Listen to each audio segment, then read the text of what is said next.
गणेशाय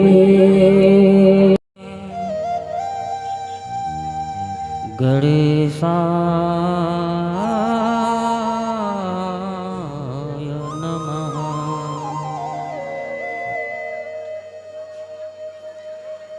श्री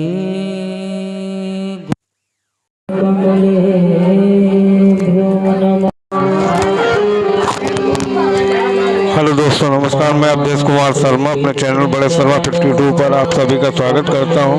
जैसा कि आप सभी लोगों को मालूम है कि इस समय हम हरिद्वार में हैं और यहां से श्रीमद् भागवत कथा का आयोजन किया गया है। इसके दूसरे दिवस के कार्यक्रम का आज सीधा प्रसारण अपने चैनल बड़े शर्मा 52 पर करने जा रहे हैं। आप सभी लोग इस कार्यक्रम का आनंद लीजिए और अपने जीवन को कृतार्थ करें। धन्यवाद।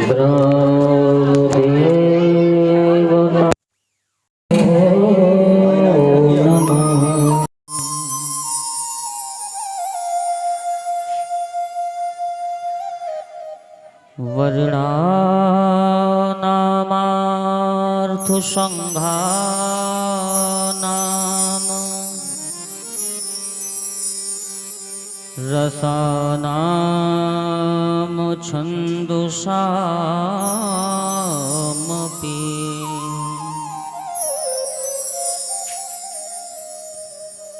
मंगलानाम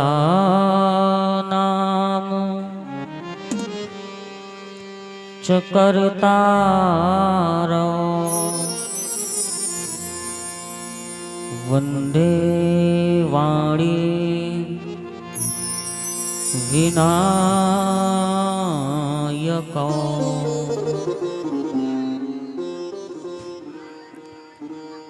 भवानी शंकरो वन्दे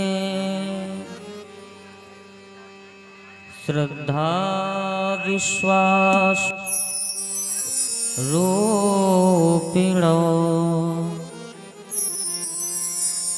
याभ्यां विना न पश्यन्ति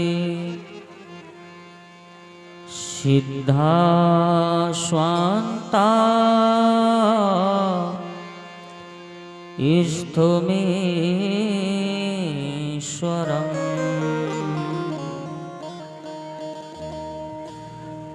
सरस्वत्यै नमो नित्यम्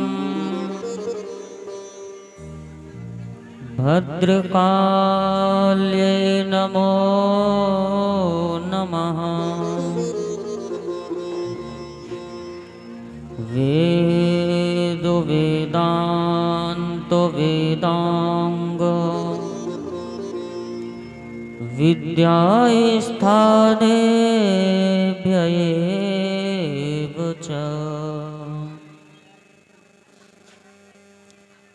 कस्तूरी तिलकं ललाटपटले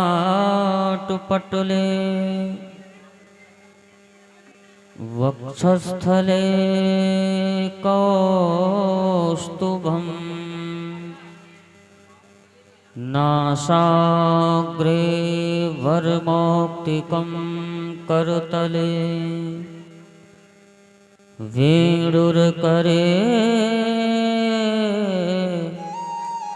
कंकणम्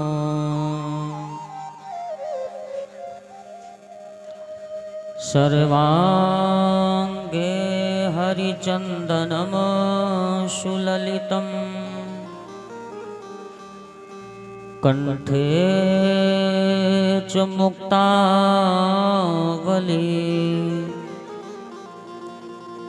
गोपास्त्रियपरिवेष्टतो विजयते गोपाल चूड़ामणि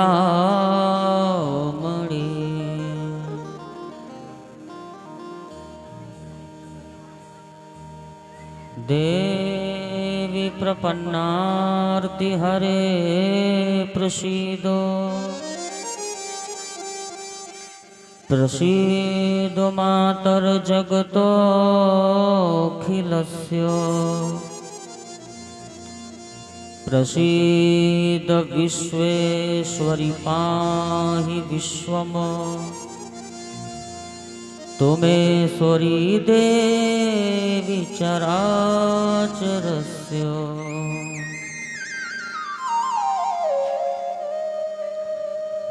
जय जय श्री राधारमण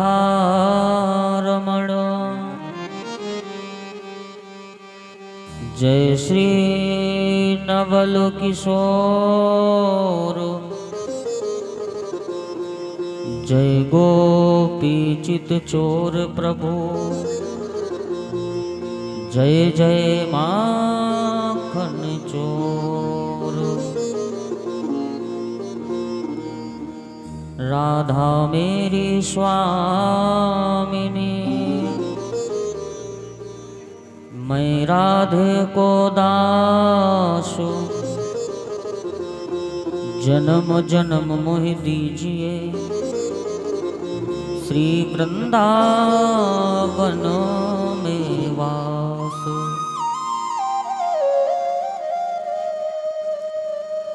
आइए हनुमान विराजिए कथा करूं मति अनुसार आई के आसन लीजिए श्री राम भक्त हनुमान।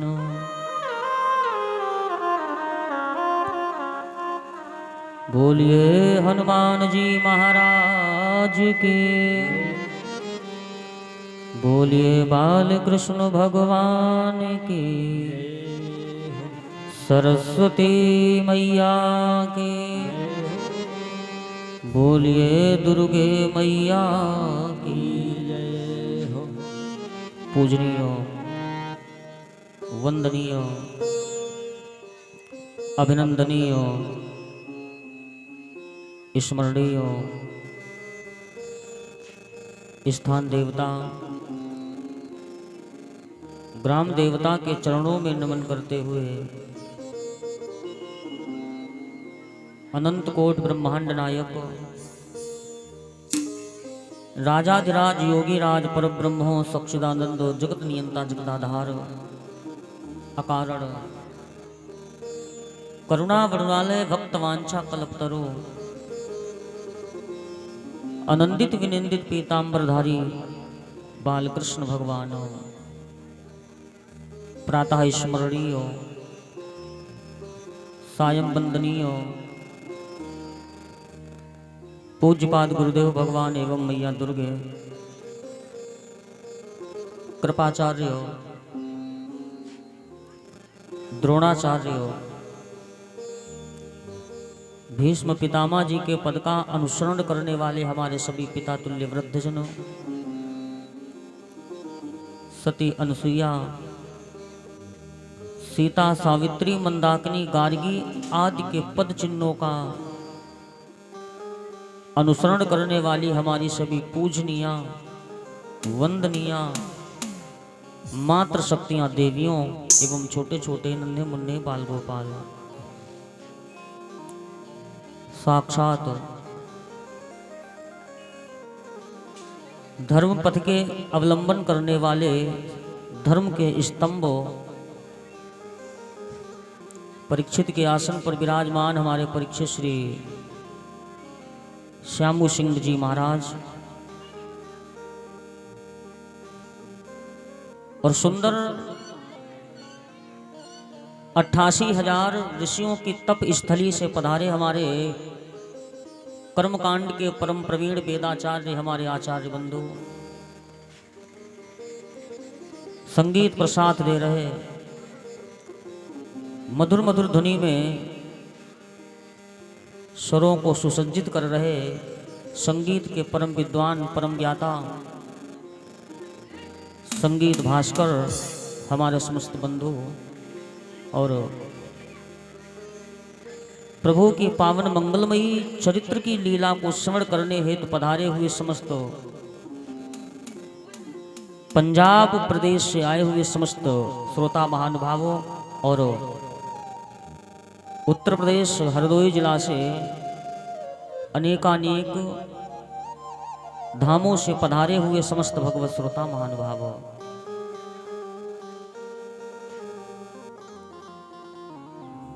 किसी राम में सब जग जानी,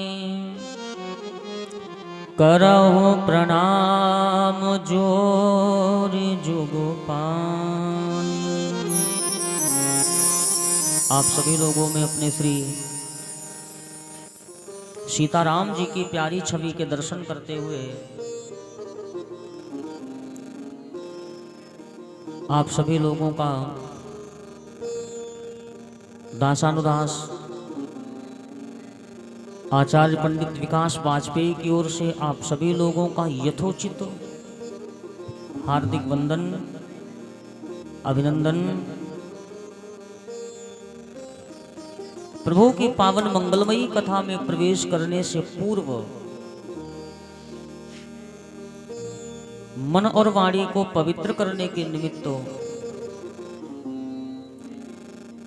प्रभु के चरण शरण का आश्रय लेते हुए, प्रभु के नाम का स्मरण करते हुए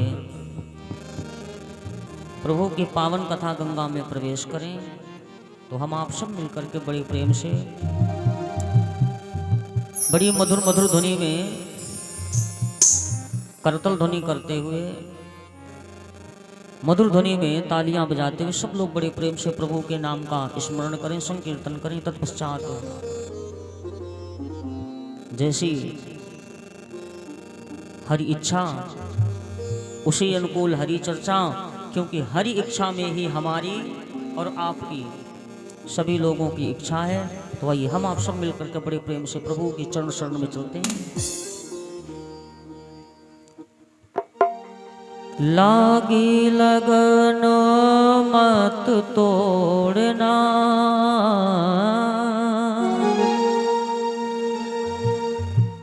लागी लगन मत तोड़ना, प्रभु जी मेरी लागी लगन मत तोड़ना, हरि जी मेरी लागी लगन मत तोड़ना। लागी लगन मत तोड़ना हो, लागी लगन मत तोड़ना, हरि जी मोरे लागी लगन मत तोड़ना।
खेती बुआई मैंने तेरे नामों की, खेती बुआई मैंने तेरे नामों की, खेती बुआई मैंने तेरे नामों की, खेती बुआई मैंने तेरे नामों की।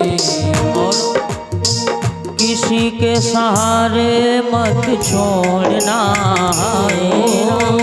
किसी के सहारे मत तोड़ना हो, हरि जी मेरी लागी लगन मत तोड़ना। हरि जी मेरी लागी लगन मत तोड़ना। हरि बोल।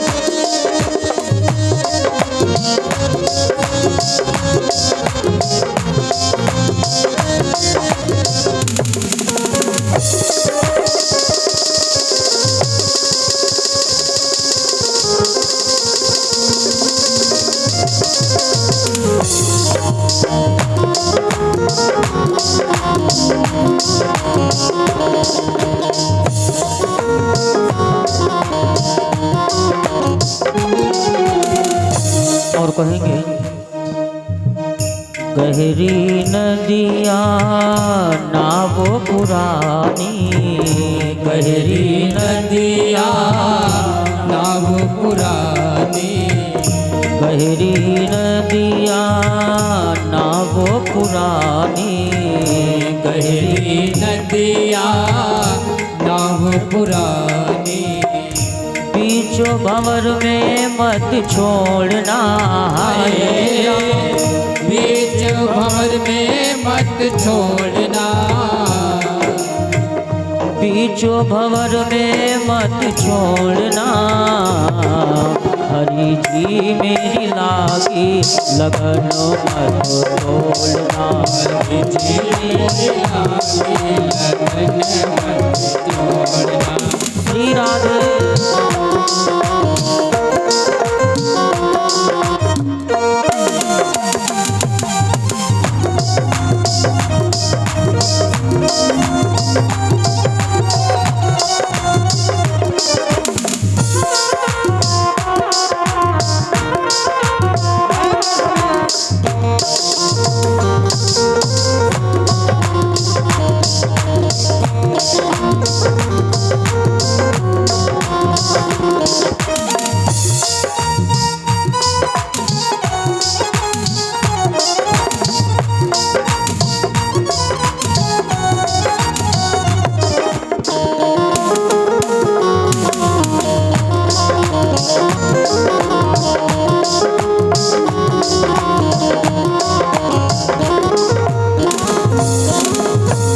और तू ही मेरा सेठ है, तू ही साहूकार है। तू ही मेरा सेठ है, तू ही साहूकार है। तू ही मेरा सेठ है, तू ही साहूकार है। तू ही मेरा सेठ है, तू ही साहूकार है।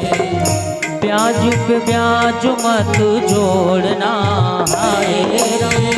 ब्याज पे ब्याज मत जोड़ना। ब्याज पे ब्याज मत जोड़ना। प्रभु जी मेरी लागी लगन मत तोड़ना। प्रभु जी मेरी लागी लगन मत तोड़ना।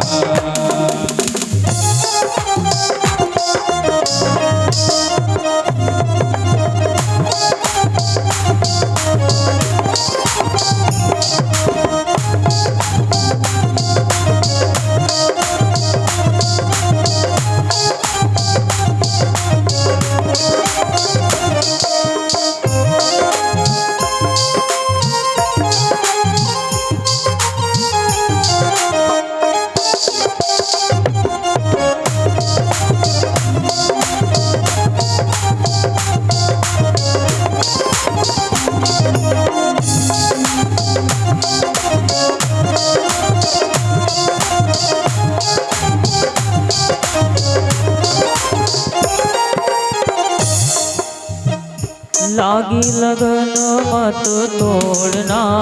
हाय राम। लागी लगन मत तोड़ना। लागी लगन मत तोड़ना। प्रभु जी मेरी लागी लगन मत तोड़ना।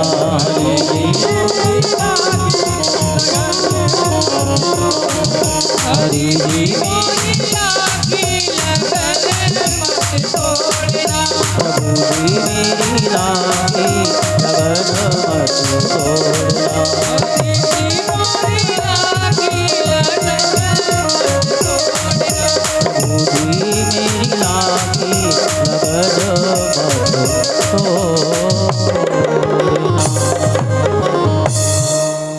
बोलिए बांके बिहारी सरकार की, जय हो।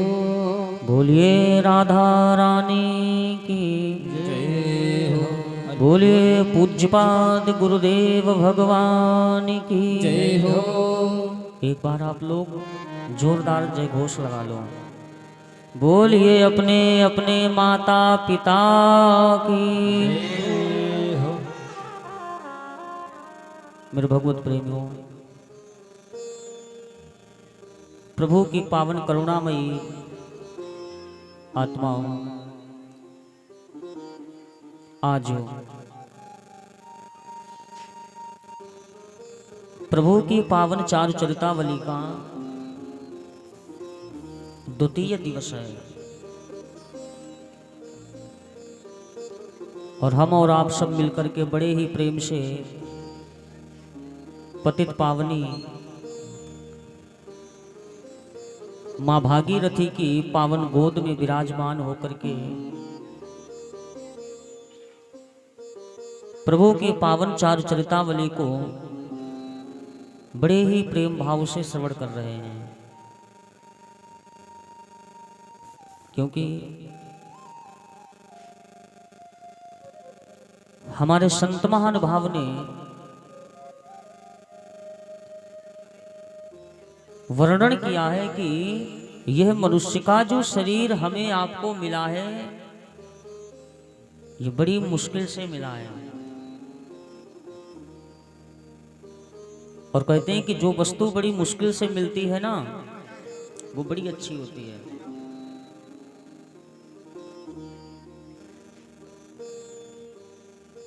और मनुष्य जो है ये इस मनुष्य को कर्म योनि में गिना जाता है, क्योंकि ये मनुष्य जो है ये कर्म करता है और इसे कर्म योनि में गिनती की जाती है। और कर्म कैसे भी हो, अच्छे हो बुरे हो, जैसे भी हो,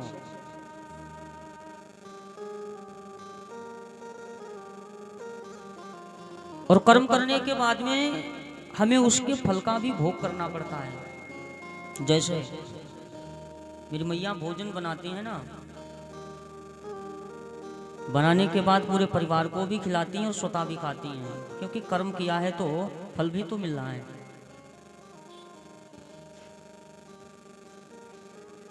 ऐसे ही ये मनुष्य जो है ये कर्म योनि में आता है,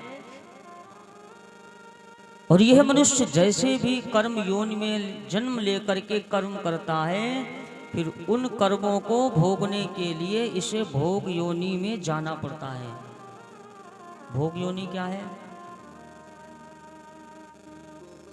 यानी कि मनुष्य के शरीर को छोड़ करके जितने भी शरीर हमें इस पृथ्वी पर दिखाई पड़ते हैं, ये सब भोग योनि में आते हैं। पशु पक्षी, पेड़ पौधे, जीव जंतु,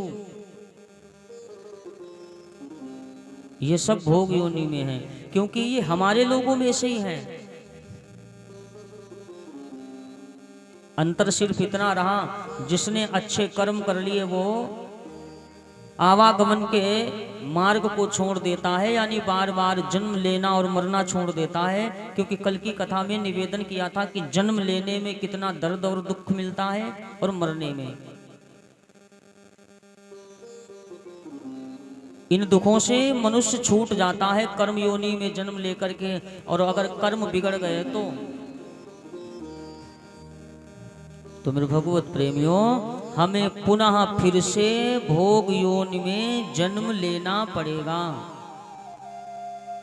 बड़ा कष्ट मिलता है भोग योनि में। शायद कर्म योनि में इतना कष्ट नहीं है। जैसे आप यहाँ जितने माता पिता विराजमान हो, जिनकी जिनकी घर में संतानें हैं, सही बताना, आपके सामने आपके बेटे को कोई जान से मारने के लिए लेकर के जाए तो आप ले जाने देंगे? बहुत मुश्किल है, लड़ाई लड़ेंगे। उस लड़ाई में जब हमारी मृत्यु हो जाए तभी कोई मेरी संतान को लेकर के जा सकता है, अन्यथा नहीं। भोग योनि को देख लो, बकरी होती है ना, बकरी बंधी हुई होती है रस्सी से, और उस बकरी के सामने कसाई उसके बेटे को जान से मारने के लिए लेकर के चला जाता है। बकरी भी बेचारी चिल्लाती रहती है लेकिन कोई सुनने वाला नहीं, और बेटा भी उसका चीखता रहता है, पुकारता रहता है माँ को, लेकिन माँ निर्बल हो जाती है, उसके पास कोई बल नहीं रहता है। बड़ा कष्ट है। और पता है, हमारे शरीर में अगर कोई कष्ट, कोई पीड़ा होती है ना, तो हम किसी को बता देते हैं। और कसाई जब बकरे को काटता है ना,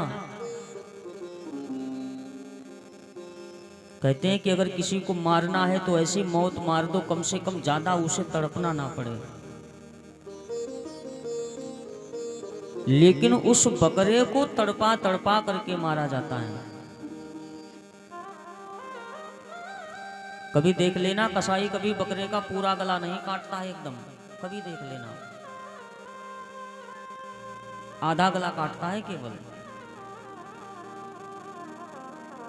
और आधा गला काट करके उसे छोड़ देता है। और पता है, उसके शरीर से प्राण भी नहीं निकल पाते हैं, और जीवित रहते ही उसकी चमड़ी को निकालना शुरू कर दिया जाता है। आप लोग केवल एक बार अपने मन में ही सोच करके देख लो, अरे भैया, नाखून काटते काटते जरा सा कच्चा नाखून अगर कट जाए तो आह भर आती है, कितना दर्द होता है।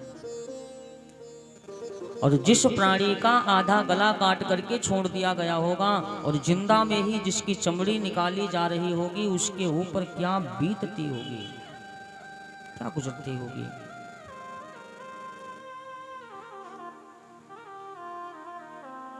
और हकीकत की बात तो यह है, आज इस वर्तमान में इतना सब कुछ चल रहा है, और उसे देख करके, सुन करके, समझ करके भी अगर हम न सुधर पाए, सोशल मीडिया का जमाना है ना, और शायद ही ऐसा कोई होगा जिसके पास में एंड्रॉइड फोन ना हो, बच्चों से लगा करके बुजुर्गों के पास। दो चार लोग ऐसे बचे हैं, जैसे हमारे परम श्रद्धेय हमारे दादा शुक्ला जी और हमारे परम श्रद्धेय दादा राजेंद्र शर्मा जी, ऐसे दो चार लोग, हाँ आप जैसे दो चार लोग, यानी 100 में से बहुत ज्यादा 5%, 10%। और हमारी इंदिरा मैया तो हमने पिछली बार भी देखा था, छोटे ही वाला फोन चलाती हैं, आज भी चला रही हैं। 5 या 6% केवल, अधिकतर तो एंड्रॉइड फोन चलते हैं। और ऐसा कोई नहीं जो फेसबुक, यूट्यूब आदि का प्रयोग ना करता हो। अच्छा भी है, देखो इस जीवन में अच्छाई के साथ बुराई छिपी है। वैसे तो बड़ी अच्छी चीज है ये, लेकिन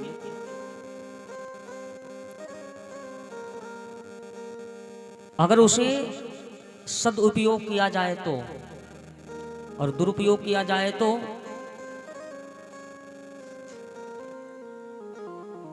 आप इन पे मंगा करके देख सकते हो। या जो लोग टीवी इत्यादि देखते हैं, कभी डिस्कवरी चैनल आता है, उसको देखिएगा,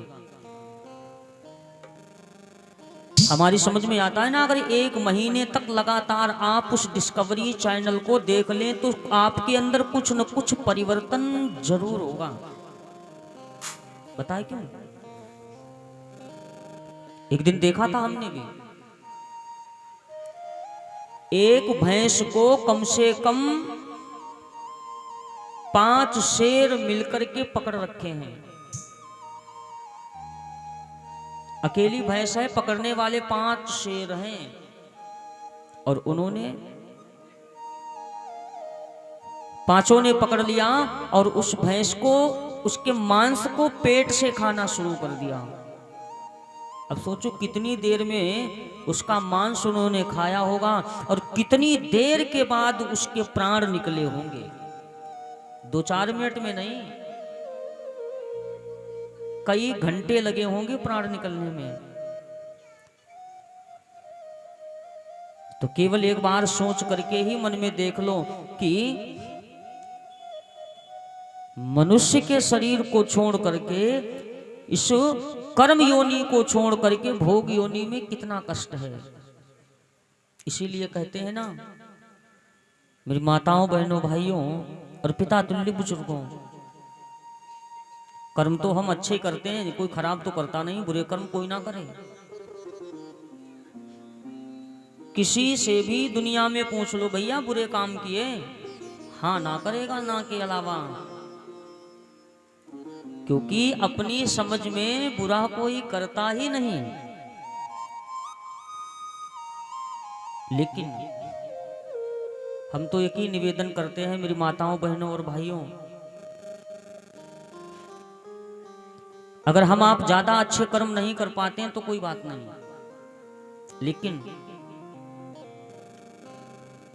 लेकिन कम से कम इतने अच्छे तो कर्म जरूर कर लेने चाहिए कि मरने के बाद अगर हमारी मुक्ति ना हो पाए, आवागमन से हम मुक्त ना हो पाए, तो कम से कम अगले जन्म में भी मनुष्य बना दिए जाएं। कि कम से कम ये घटनाएं तो जीवन की घटित नहीं होंगी। बड़ा प्यारा शरीर मिला है और इसका सदुपयोग करते हुए कल की बेला में आप लोगों ने पूजनिया वंदनिया परम साध्वी जी के द्वारा बड़ी सुंदर भागवत जी की कथा सुनी थी और परीक्षित जी के श्राप तक कथा आप लोगों ने सुनी।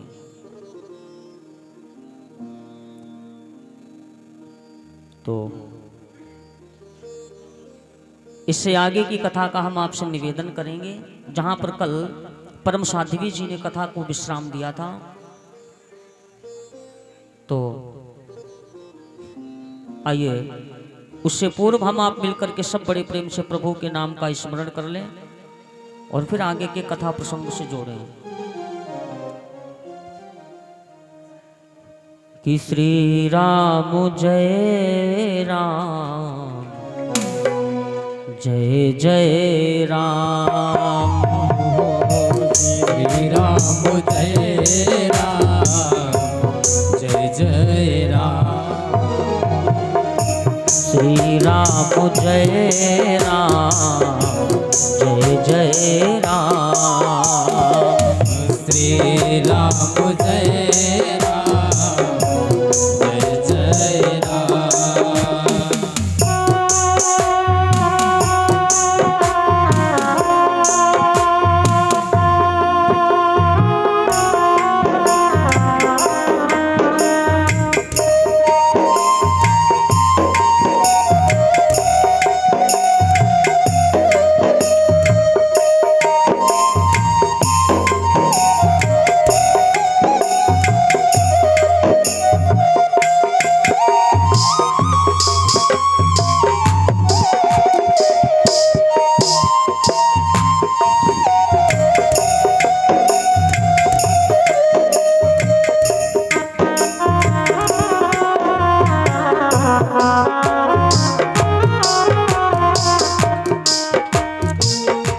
और श्री राम जय राम, श्री राम जय राम, जय जय राम,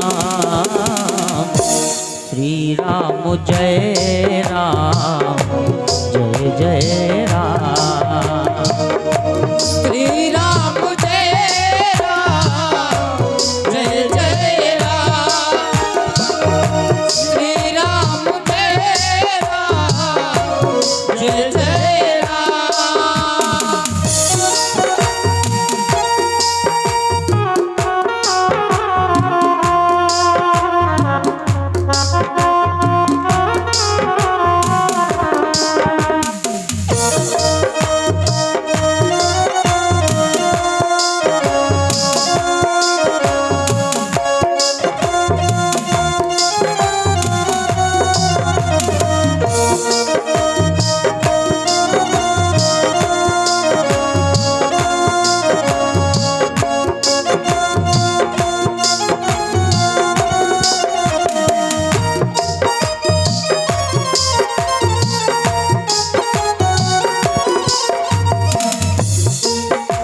सब लोग बिहारी जी से प्रार्थना करेंगे, निवेदन करेंगे, हे बिहारी। और ये चौपाई सब लोग बड़े भाव से गुनगुना लो। मंगल भवन अमंगल हारी, मंगल भवन अमंगल हारी, मंगल भवन अमंगल हारी, मंगल भवन अमंगल हारी। द्रवहु सुदशरथ, द्रवहु सुदशरथ अजीरो बिहारी।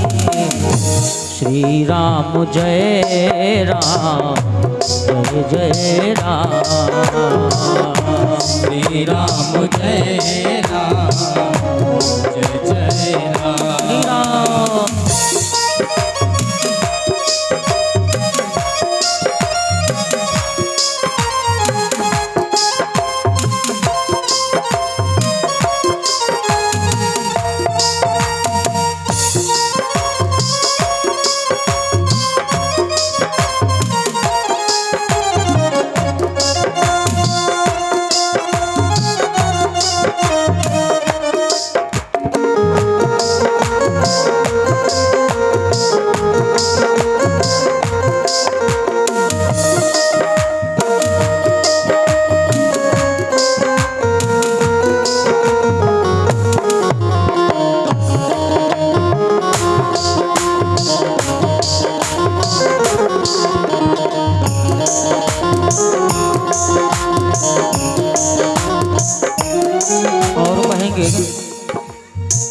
अब प्रभु कृपा करहु यही भांति, अब प्रभु कृपा करो यही भांति, अब प्रभु कृपा करहु यही भांति, अब प्रभु कृपा करो यही भांति। सब तजी भजन, सब तजी भजन करऊं दिन राति। श्री राम जय राम, जय जय राम।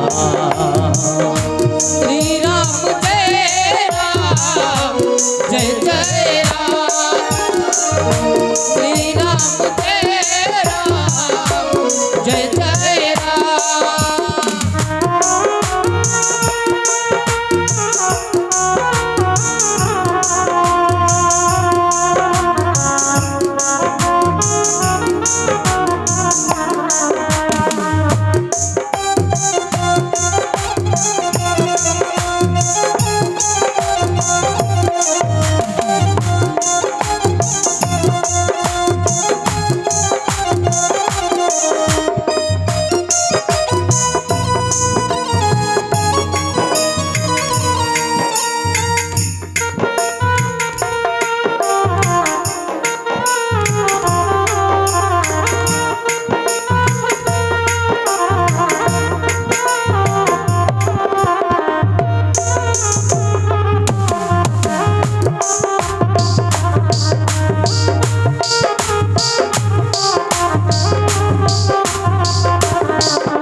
श्री राम जय राम, श्री राम जय राम, जय जय राम। श्री राम जय राम, जय जय राम।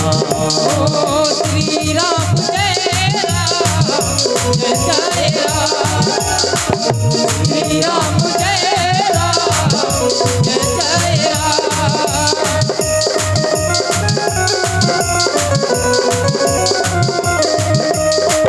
श्री राम जय राम, जय जय राम, जय जय राम, जय जय राम। बोलिए श्री सीताराम भगवान की जय हो। तो कल परम श्रद्धेया परमादरणीय साध्वी जी के द्वारा बड़ी सुंदर कथा सुनी थी, परीक्षित जी के श्राप की कथा।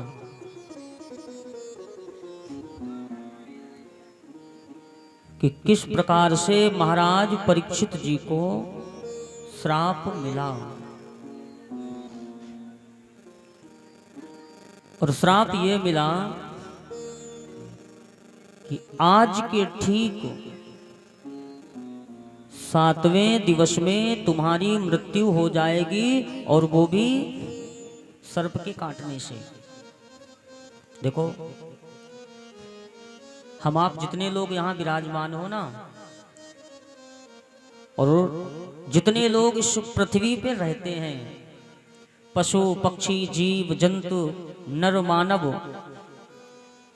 हमको आपको सभी को 7 ही दिन में मरना है। अब आप ये सोचोगे कि अभी तो हमारी उम्र ही क्या है,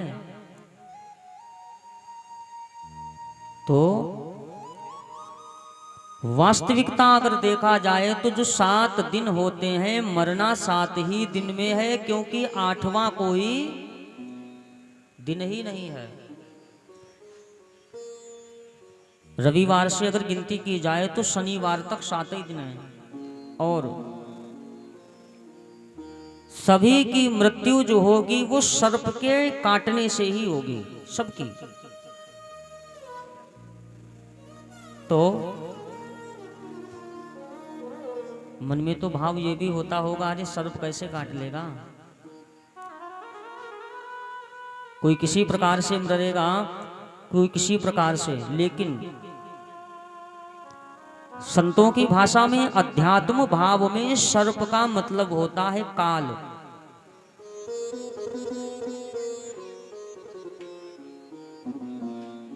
तो काल जो है, सर्प रूपी काल जो है, वो सबको डसेगा, और सभी की मृत्यु जो है 7 ही दिनों में काल रूपी सर्प के डसने से होगी। संतों ने जाकर के परीक्षित जी से कहा, महाराज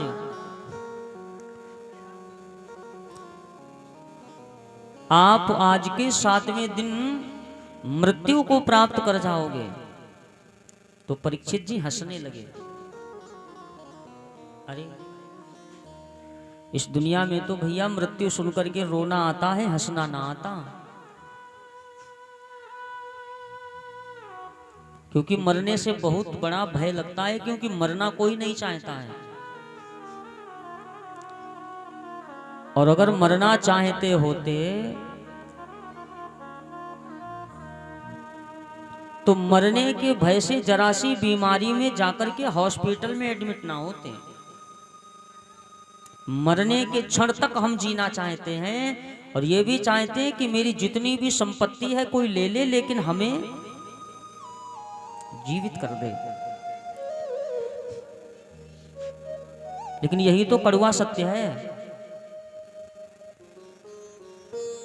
हमारे जीवन का, इस दुनिया का, इस संसार का सबसे कड़वा सत्य यही है, मृत्यु। ऐसा कोई नहीं है जो ना जानता हो कि हमें मरना ना है।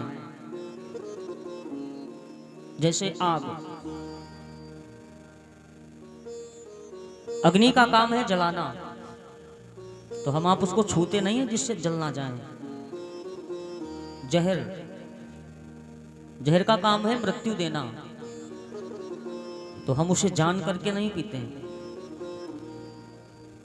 क्योंकि जानते हैं ना उससे बच जाते हैं। लेकिन मृत्यु एक ऐसा कड़वा सत्य है जिसे हम जानते हैं, मानते हैं, और फिर भी बच नहीं पाते हैं। और परीक्षित जी महाराज गंगा के तट पर विराजमान हैं। और जैसा कि कल की वेला में आप लोगों ने सुना था परम साध्वी जी के द्वारा कि पूज्यपाद सुखदेव जी महाराज परीक्षित जी को कथा सुना रहे हैं। यहीं तक आप लोगों ने कल कथा सुनी थी।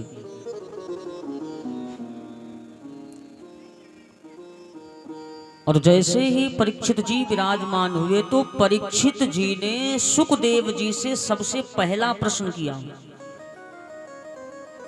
प्रश्न तो कई किए,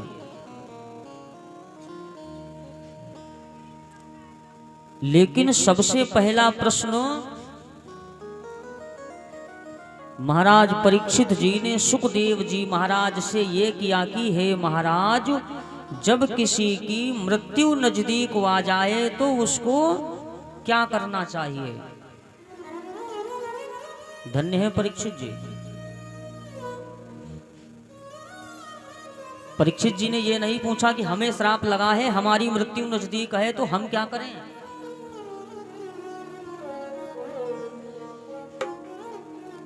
परीक्षित जी ने पूछा, हे सुखदेव जी महाराज, जब किसी व्यक्ति की मृत्यु नजदीक आ जाए तो उसे क्या करना चाहिए। सुखदेव मुनि ने कहा, हे परीक्षित महाराज, जब किसी व्यक्ति की मृत्यु नजदीक आ जाए तो उसको तैयारी कर लेनी चाहिए, क्योंकि जिस चीज की हम तैयारी करते हैं वो कार्य अच्छा होता है। जब हम पढ़ करके परीक्षा देने जाते हैं तो उसका रिजल्ट भी अच्छा होता है। ऐसे ही मरने की जब हम तैयारी करते हैं तो जैसा कल की बेला में निवेदन किया था कि मृत्यु के समय दर्द कितना होता है, तो जब तैयारी करेंगे तो वो दर्द भी नहीं होगा। और बात भी सही है, दुनिया की हर तैयारी हम करते हैं। बाजार जाते हैं तो तैयारी से जाते हैं, और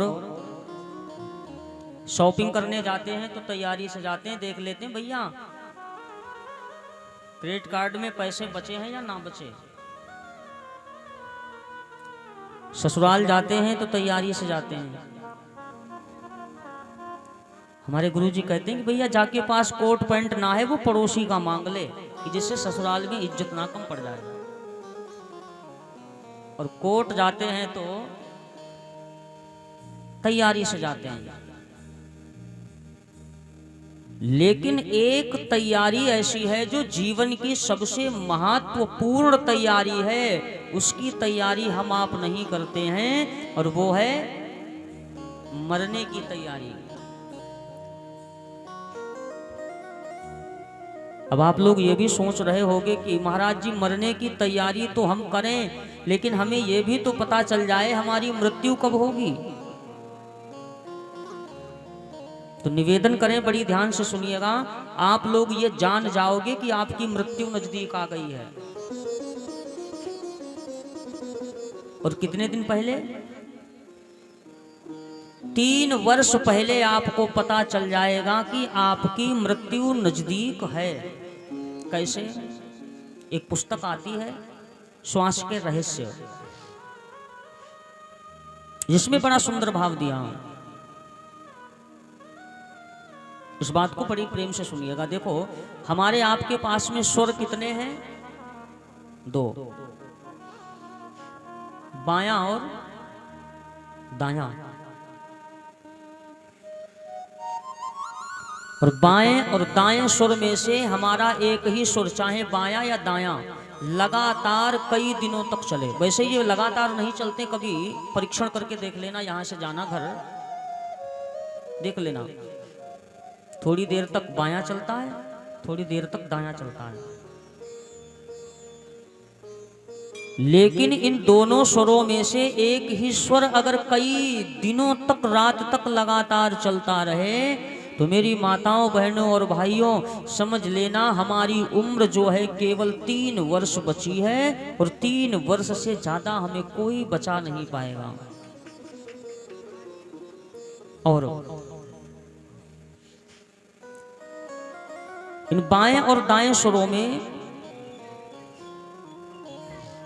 ये दाहिना स्वर होता है ना, जो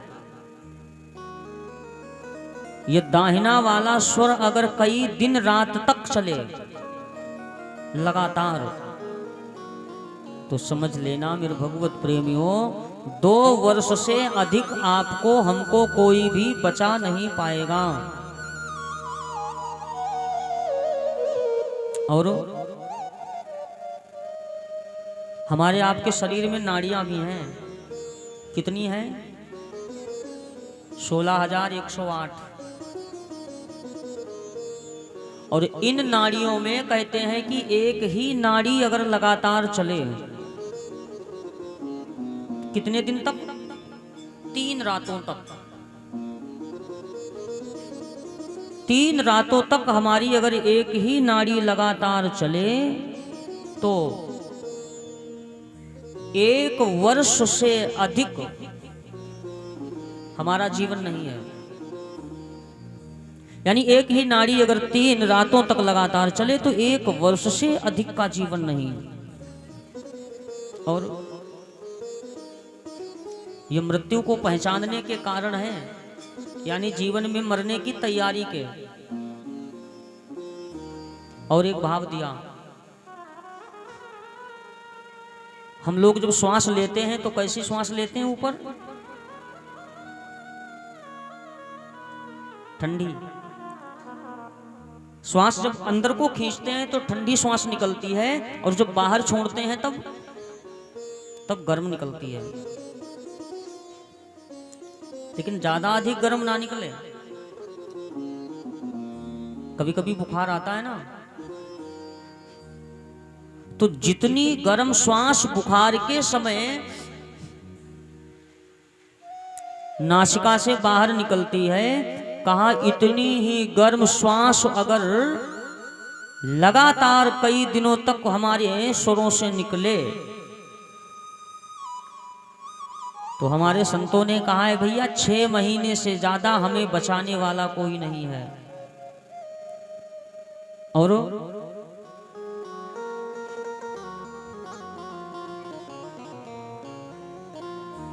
कहते हैं हमारे आपके जो दाएं और बाएं सुर हैं, यानी दायां और बायां सुर,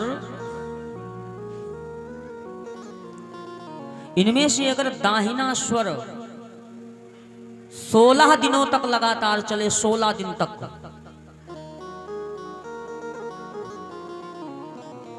और 16 दिनों तक अगर ये दाहिना स्वर लगातार चलता रहे तो मेरे भगवत प्रेमियों यह समझ लेना कि जीवन का बहुत कुछ ही क्षण समय शेष बचा है। ये तो एक पुस्तक आती है श्वास के रहस्य, उसमें लिखा है। और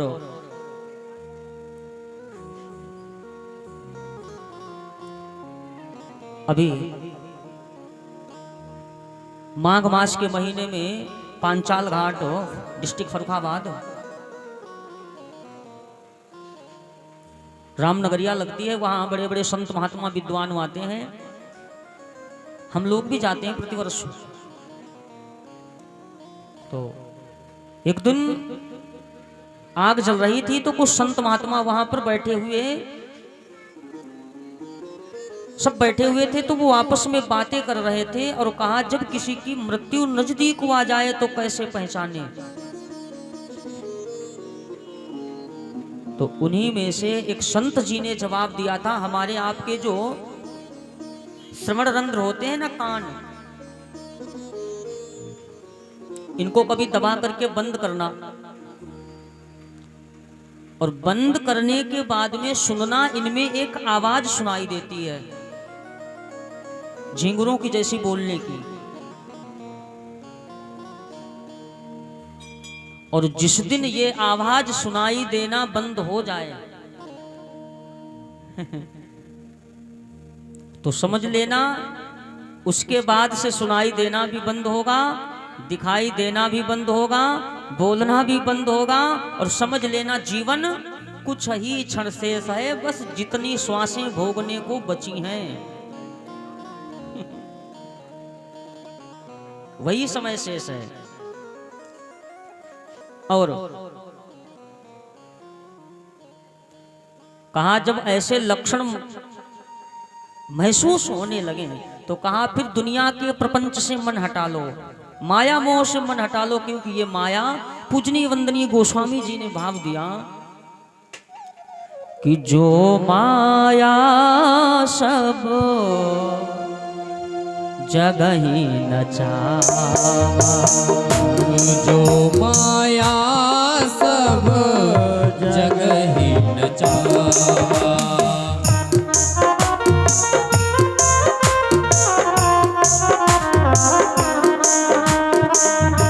जो माया सब जग ही नचावा। जो माया सब जग ही नचावा। जो माया सब जग ही नचावा। जो माया सब जग ही नचावा। जग ही नचावा। जासु चरित लखी काहू न पावा।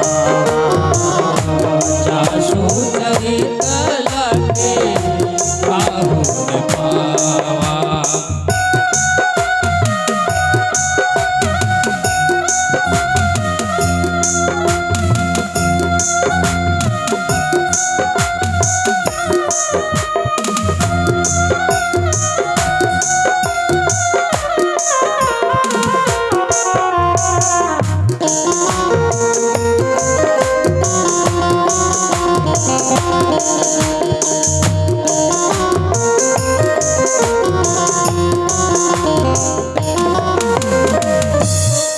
पूज्यपाद गोस्वामी जी ने भाव दिया कि प्रभु की इस माया ने अपना रहस्य सभी प्राणियों को दिखाया, लेकिन आज तक प्रभु की माया को कोई जान ही ना पाया। और कहते हैं कि मन माया से और मोह से विरक्त हो जाए। हमारे संत कहते हैं कि अगर पूरे जीवन भर विरक्त ना हो पाओ तो कहा उस क्षण जरूर विरक्त हो जाओ। कहा कब? कहा जब प्राणांत का समय आता है। अजामिल की तरह जीवन भर तो पाप कर्म कर लिए, लेकिन मृत्यु के समय नारायण शब्द निकलने से प्रभाव यह हुआ कि प्रभु के दो पार्षद जिनके नाम थे नंद और सुनंद, दोनों आ गए और बड़े प्रेम से लेकर के परम धाम को गए। तो माया मोह, और मोह का भी भाव पूज्यपाद गोस्वामी जी ने दिया कि मोह सकल दिन कर मूला। मोह सकल दिन कर मूला।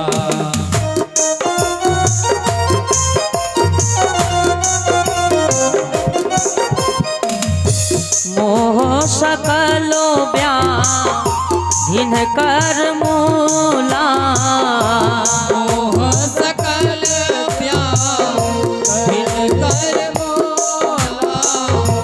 मोह सकल दिन कर मूला। तीन ते पुनि जही बहुशूला। दिन ते पुनि जही बहुशूला।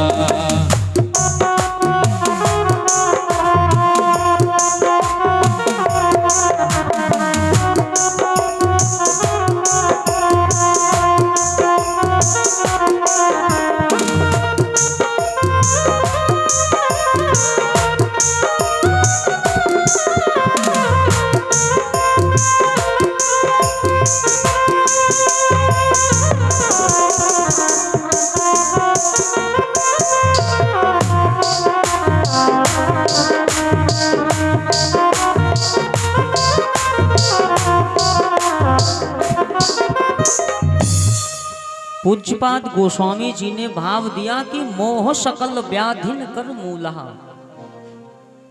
ये मोह जो है जीवन के संपूर्ण व्याधियों की मूल माने जड़ है। फिर भगवत प्रेमियों, ये मोह ही है कि हम आवागमन के मार्ग को अवरुद्ध नहीं कर पाते हैं। ये मोह ही है जो पूरे जीवन भर कष्ट उठाते हैं। ये मोह का ही प्रताप है जो पूरे जीवन भर दुखी रहते हैं। सोचते हैं कि जीवन में किसी भी वस्तु की कमी ना रहे, ये वस्तु प्राप्त हो जाए, यह वस्तु प्राप्त हो जाए। ये वस्तुओं के मोह में ही, यानी मोह ही में जीवन पढ़ करके और पुनः ये मोह जो है ये हमें फिर 84 लाख योनियों में भ्रमण करने के लिए अग्रसर कर देता है। और अगर मृत्यु के समय भी अगर मोह छूट जाए, एक बड़ा सुंदर सा भाव आता है भागवत जी में। एक कथा व्यास हुए हैं डोंगरे जी महाराज,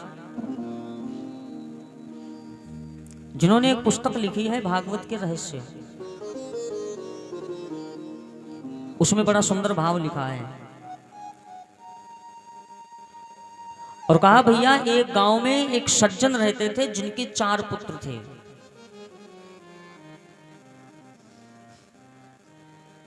और चारों पुत्रों का जब विवाह हो गया सो 4 वधुएं घर में आई।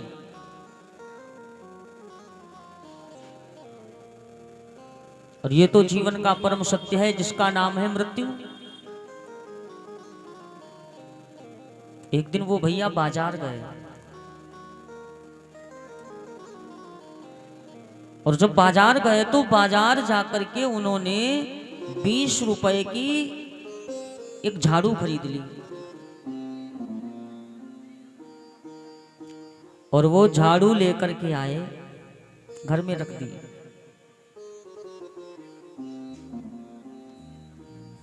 और वहीं पर दीवाल के किनारे एक गैया मैया का बछड़ा बंधा हुआ था। तो छोटे छोटे बछड़ों का नियम होता है ना, अगर कुछ कोई वस्तु उनके पास डाल दो तो वो चबने लग जाएं। अब वो झाड़ू पड़ी है उस बछड़े के पास और बछड़ा जो है वो उस झाड़ू को चबाने लग गया, चबने लग गया। और तब तलक क्या हुआ? तब तलक यमराज के दूत जो थे वो उनके प्राणों का हरण करने के लिए आ गए, प्राणों का हरण करने लगे। और देखा होगा ना किसी को मृत्यु को प्राप्त करते हुए तो कंठ अवरुद्ध हो जाता है, मतलब बोलना बंद हो जाता है। अब देखो झाड़ू कितने की है? 20 रुपए की। और जीवन की कीमत क्या है? अनमोल। यानी 20 रुपए के चक्कर में अनमोल सा जीवन गंवा रहे हैं। मृत्यु नजदीक खड़ी है, बोलना बंद हो चुका है और बछड़ा जो है वो झाड़ू चबा रहा तो जा मारे आंखों से आंसू बहने लगे।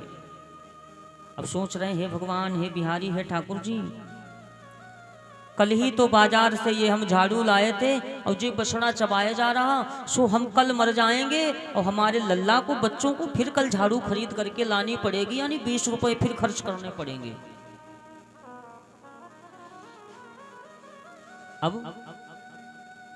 अब चारों बेटों ने सोचा कि पिताजी रो रहे हैं, लेकिन ये किसी को नहीं पता है कि पिताजी क्यों रो रहे हैं। चारों बेटों ने सोचा कि ये हमारे पिताजी इसलिए रो रहे हैं, इन्होंने जमीन में कहीं पैसा दबा करके रखा है, गड्ढा लगा करके, और सोब जी मर रहे हैं। जामारी जी बताना चाहते हैं कि लल्ला पैसा वहां रखा है, सो जी बता ना पा रहे, इसलिए जी बहुत रो रहे हैं। अब चारों बेटों ने सोचा, हे भगवान, दुनिया में कोई ऐसा डॉक्टर हो जो हमारे पिता को एक बार केवल बुलवा दे, केवल एक बार। चारों बेटों निकल पड़े, चारों बेटे एक डॉक्टर साहब के पास में जाकर के पहुंचे और कहा, डॉक्टर साहब, हम इसलिए आए हैं क्योंकि हमारे पिताजी मृत्यु को प्राप्त कर रहे हैं। सो बोलना बंद हो गया लेकिन रो रहे हैं। तो हमारी इच्छा यह है कि आप एक बार हमारे पिताजी को बुलवा दो केवल। और कहा एक बार बोलने की कीमत हम तुमको देंगे। कितनी? कहा 20,000 रुपए। डॉक्टर साहब ने कहा चलो। और होता भी है ना। देखो दुनिया में कुछ जगह ऐसी होती हैं केवल जहां हमारे पैसे कम नहीं होते हैं। डॉक्टर साहब अगर बता देंगे कि 5,000 चाहिए तो चाहिए, तो डॉक्टर साहब आ गए, इंजेक्शन ले लिया और इंजेक्शन लेकर के उन मरते हुए के जो प्राणी वो मर रहा है उसके लगा दिया। और लगा दिया तो वो बोलने लगा। चारों बेटे आ गए। पिताजी क्यों रो रहे हो? अरे पिताजी ने कहा बेटा कल बाजार गए थे, 120 रुपया की झाड़ू लाए थे, सोजी बछड़ा चबाए जा रहा, जामारे रो रहे हैं। अरे बच्चों ने कहा ना ना ना, हाँ पिताजी वो वाली बात बताओ जिसलिए रो रहे हो। पिताजी ने कहा बेटा हम उस झाड़ू के लिए रो रहे हैं, वो बछड़ा चबाया जा रहा, हम मर जाएंगे, तुम्हें बाजार से कल फिर 20 रुपए खर्च करके लानी पड़ेगी। अरे चारों बेटों ने कहा ना पिताजी वो वाली बात बताओ जिसलिए बहुत रो रहे हो। पिताजी ने कहा बेटा हम इसीलिए रो रहे हैं। चारों बेटों ने कहा बस पिताजी 20 रुपया की झाड़ू के मारे रो रहे। पिताजी ने कहा हाँ बेटा 20 रुपए कैसे होते हैं, बड़ी मेहनत से कमाए जाते 20 रुपए, और तुम ये 20 रुपए की झाड़ू बछड़ा चाय चबाए जा रहा, सो हमसे ना देखा गया, हमारे मरने की बात तुम्हें कल फिर लानी पड़ेगी।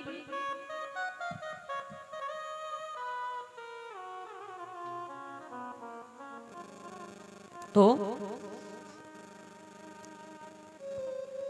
चारों बच्चों ने कहा बस।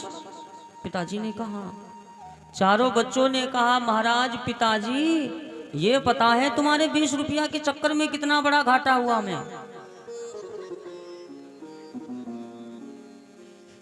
अरे तुम्हारे 20 रुपया के चक्कर में 20,000 का नुकसान हुआ है, और हमें अगर ये पता होती तुम 20 रुपया के मारे रो रहे सो इंजेक्शन ना लगवाते।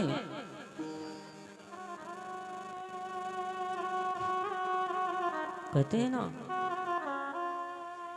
बस यही तो अंतर है। देखो मर जाने के बाद कोई किसी का नहीं होता, ये तो जीवन में हमेशा याद करके रखना चाहिए। अरे जिस परिवार के लिए हम रो रहे हैं ना, 1 मिनट की बात विचार करके देखो, मरने के बाद अगर हम अगले जन्म में बैल बन जाएं और उसी परिवार में जन्म ले लें, किसमें, जिसमें हमारे पिताजी माताजी हमारी धर्म पत्नी और बच्चे हमें बड़ा प्रेम करते हैं, उसी परिवार में जन्म मिले लेकिन मनुष्य नहीं बैल बन करके,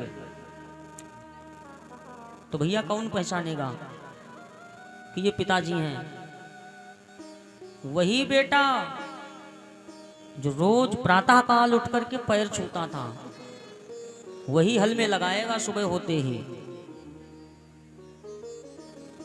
और जब चलेंगे ना तब क्या करेगा वो? चाबुक चलाएगा। तो फिर हैं तो ये सभी तब तक जब तक हम जीवित हैं, तो हमेशा प्रयास करना मेरी माताओं मेरी बहनों मेरे भाइयों, जीवन भर परिवार में मन लगा लो, लेकिन अंत के समय केवल प्रभु के नाम का स्मरण ही याद रखना चाहिए। क्योंकि संत यही, संत बनने के लिए और क्या कारण है? संत कोई आसानी से बनता है? विचार किया कभी लोग संत क्यों बनते हैं? मोटी मोटी रकम चढ़ाने के लिए, या उस मोटी रकम को हड़पने के लिए, या बड़े बड़े आश्रम बनवाने के लिए, या बड़ी बड़ी लग्जरी गाड़ियों में चलने के लिए? ना, संत बनने का सबसे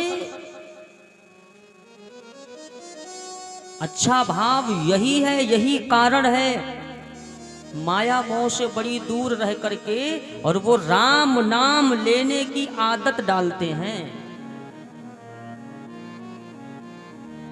कि जिससे मरते समय भी एक बार राम का नाम निकल जाए। लेकिन होता क्या है कि कोटि कोटि मुनि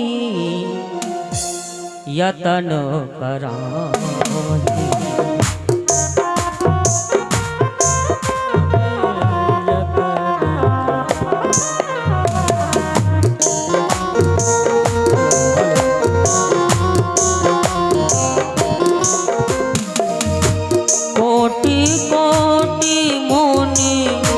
यतन कराहि कोटि कोटि मुनि यतन कराहि यतन कराहि अंत राम कहो आवत नाही। अंत राम आवत नाही।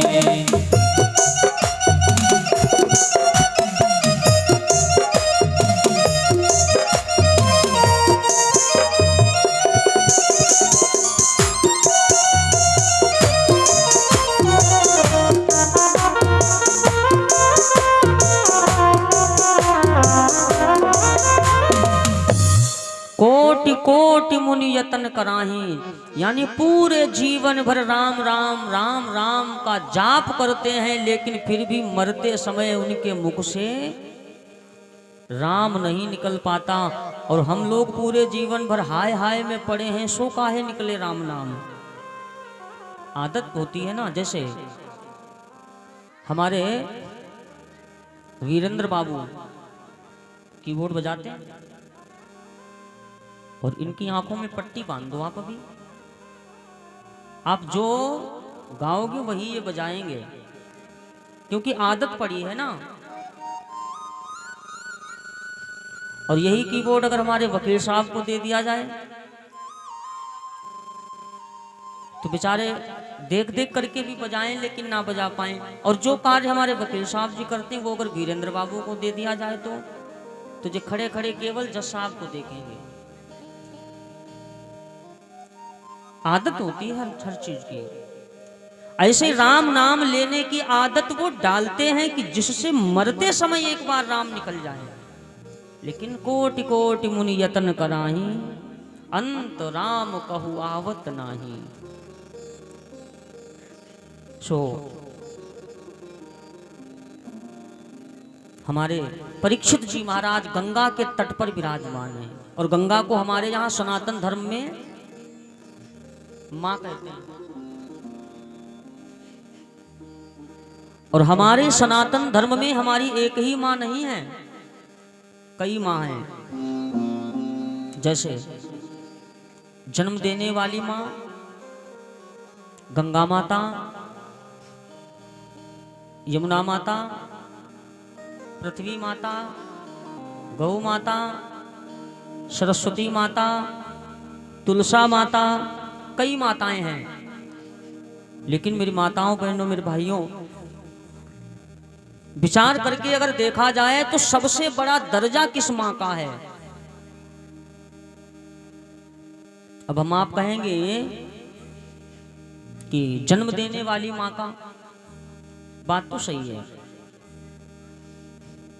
जन्म देने वाली मां का दर्जा बड़ा है, क्योंकि अगर उसने हमें जन्म ना दिया होता तो हम पृथ्वी पर थोड़े ना होते। तो जन्म देने वाली मां का दर्जा बहुत बड़ा है मेरी मैया। लेकिन जन्म देने वाली मैया से भी दो मां ऐसी हैं जिनका दर्जा बहुत बड़ा है। कौन? नंबर एक पृथ्वी माता, जिनके ऊपर हम विराजमान हैं। अब देखो पृथ्वी माता का दर्जा कैसे बड़ा है। हमारा जन्म कहाँ हुआ? कहाँ हुआ? हाँ, पृथ्वी पर। बड़े कहाँ हुए? पृथ्वी पर। खेले खाए कहाँ? पृथ्वी पर। मकान कहाँ? पृथ्वी पर। चलने के लिए रास्ता कहाँ? पृथ्वी पर। भोजन के लिए अनाज कहाँ से मिला? पृथ्वी से। सब कुछ दिया। लेकिन मेरी माताओं बहनों मेरे भाइयों विचार करो, इसके बदले में यानी पृथ्वी माता ने हमको बहुत कुछ दिया, लेकिन हमने इसके बदले में पृथ्वी माता को क्या दिया? किसी ने कुछ दिया? जानते हो क्या दिया? पाप कर दिया, वो बोझ दे दिया। लघु शंका कर दी, दीर्घ शंका कर दी, और बहुत अगर अधिक दिया तो क्या? बिमल खा करके थूक दिया। अरे भैया दाने दाने में है केसर का दम, इसके अलावा कुछ नहीं दिया। और दूसरी माता है पतित पावनी मां गंगा। मेरी माताओं, किसी माँ का अगर बेटा मर जाए और उस मरे हुए बेटे की लाश कम से कम 10 दिन तक ढूंढने से ना मिले तो क्या होगा? वो सड़ जाएगी, कीड़े पड़ जाएंगे, दुर्गंध आने लगेगी। और 10 दिन के बाद में वो लाश ढूंढने से अगर मिले तो वो लाश उठा करके उसी माँ को दी जाए जिस माँ का वो बेटा है। मेरी मैया, है कोई ऐसी माँ जो अपने बेटे की 10 दिन की सड़ी हुई लाश जिसमें कीड़े पड़े हो 10 मिनट गोदी में लेके बैठ जाए? क्यों? बेटा है आपका? नहीं। लेकिन क्या गंगा मैया ने कभी ये कहा है कि भैया ये सड़ी हुई लाश है, इसको घर ले जाओ वापस, हमें नहीं चाहिए? लाश चाहे 10 दिन की हो, कीड़े पड़े हो, दुर्गंध आ रही हो कितनी भी अधिक, लेकिन वही लाश जब माँ गंगा के पास में जाती है ना, तो मैया गंगा अपनी दोनों बाहें फैला देती हैं और अपने पुत्र की लाश को अपनी गोदी में लेना स्वीकार कर लेती हैं। बहुत बड़ा दर्जा है मैया गंगा का, इसीलिए तो इनको पतित पावनी कहा जाता है कि दुनिया में अच्छे की तलाश सबको है, अच्छी चीज सबको चाहिए, लेकिन मां गंगा अरे जो अच्छाइयां तो लेती हैं, लेकिन हमारे पाप भी अपने अंदर समाहित करती हैं, बुरे कर्म वो भी समाहित करती हैं। क्योंकि भैया गंगा स्नान तो तभी जाते हैं कि जो पाप हुए वो धुल जाएं, लेकिन निवेदन करेंगे गंगा मैया पे स्नान करने जरूर जाओ, दर्शन करने जरूर जाओ, लेकिन एक बात बहुत सोच समझ करके जाइयो। दुनिया में किए हुए पाप हम धोने कहाँ जाते हैं? गंगा में। और मेरे भगवत प्रेमियों, जो पाप हम गंगा पर आकर के करेंगे उनको धुलने के लिए कहाँ जाएंगे? इसलिए अधिकाधिक जितना जीवन में हो सके प्रभु के स्मरण में मन लगाना चाहिए। तो निवेदन कर रहे थे, परीक्षित जी महाराज विराजमान है मां भगवती पतित पावनी के तट पर, और सुखदेव जी बड़े ही प्रेम से प्रभु की कथा सुनाने लगे, और कथा सुनाने से पहले बड़े प्रेम से प्रभु के नाम का स्मरण किया। तो आइए हम लोग भी मिलकर के बड़े प्रेम से प्रभु के नाम का स्मरण कर लेते हैं, सब लोग बड़े प्रेम से। कि ब्रिज के नंदो लाला और श्री राधा जू के सामरिया, सब दुख दूर हुए जब तेरा नाम लिया। सब दुख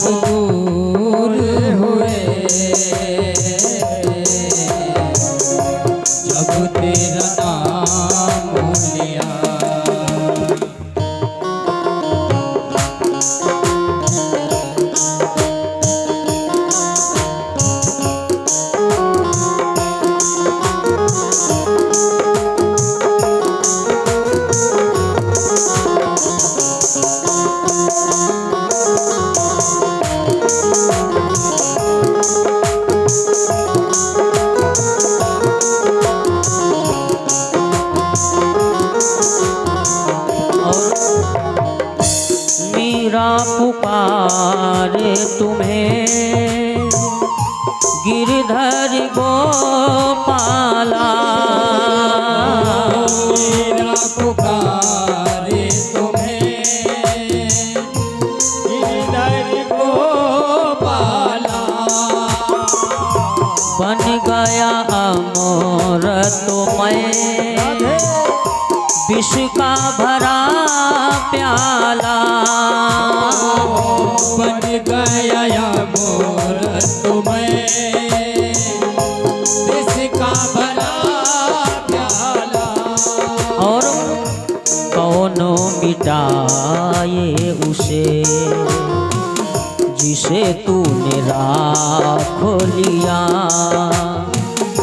कौन मिटाए उसे जिसे तूने राख लिया। सब दुख दूर हुए जब तेरा नाम लिया। सब दुख दूर हुए जब तेरा नाम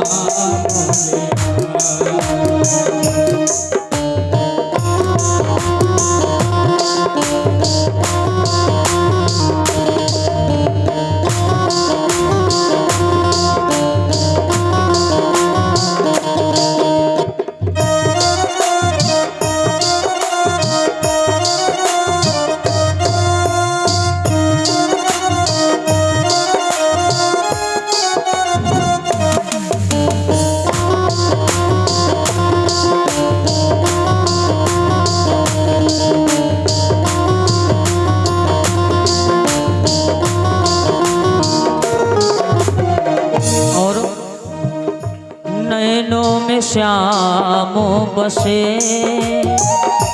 मन में बनवारी हो। नैनों में श्याम बसे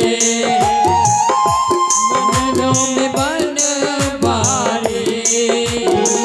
और सुध बिसराए गई मुरली की धुन प्यारी हो। बिसराए गए मुरली की धुन प्यारी। इसलिए मेरे मन मंदिरों में रास रचाओ रसिया। मेरे मन मंदिरों में रास रचाओ रसिया। सब दुख दूर हुए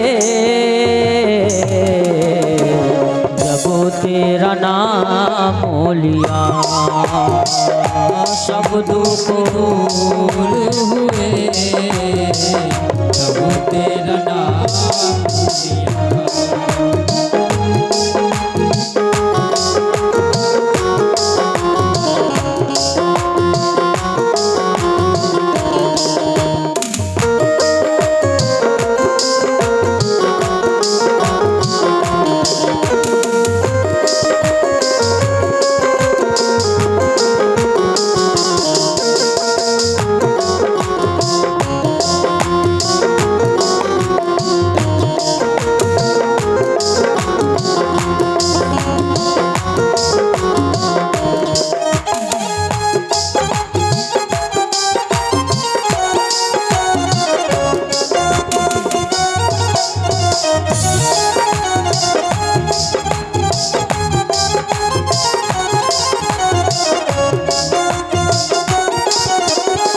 और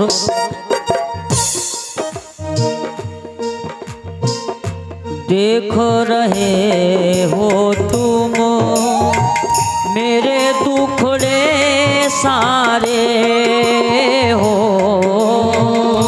देख रहे हो तुम मेरे दुखड़े सारे। कब दर्शन दोगे अखियों के तारे, कब दर्शन दोगे मेरी अखियों के तारे। और अधरों पे मुरली है, कांधे पे कांवरिया, अधर पे मुरली है, कांधे पे कांवरिया, सब दुख दूर हुए जब तेरा नाम लिया। सब दुख दूर हुए वो तेरा नाम लिया। सब दुख दूर हुए जब तेरा नाम। बोले वृंदावन बिहारी लाल की। तो निवेदन कर रहे थे सुखदेव जी महाराज परीक्षित जी को भागवत जी की चर्चा सुनाने लगे। और देखो, जिस कथा को श्रवण करने के निमित्त हम पधारे हैं, इसका हमारे जीवन में बहुत ही बड़ा महत्व है और वर्णन भी आता है। देखो मेरी माताओं, खास करके तो आप लोग सुनिएगा, आपके सुनने की बात है। क्या? एक मैया होती हैं जिनको कहते हैं मृतवत्सा, और मृतवत्सा का मतलब होता है कि जिसके केवल एक ही संतान हो। जिस मैया के एक ही संतान हो, चाहे बेटा हो या बेटी, और फिर उसके जीवन में कोई दूसरी संतान जन्म ना लेती हो, तो कहते हैं कि ऐसी मैया अगर श्रद्धा, भक्ति, भाव और विश्वास से भागवत जी की कथा सुनती हैं, तो उनके जीवन में भागवत भगवान जी की कृपा से कोई न कोई दूसरी संतान अवश्य होगी। और मेरी माताओं, एक नाम और है जिसे कहते हैं काक वंध्या।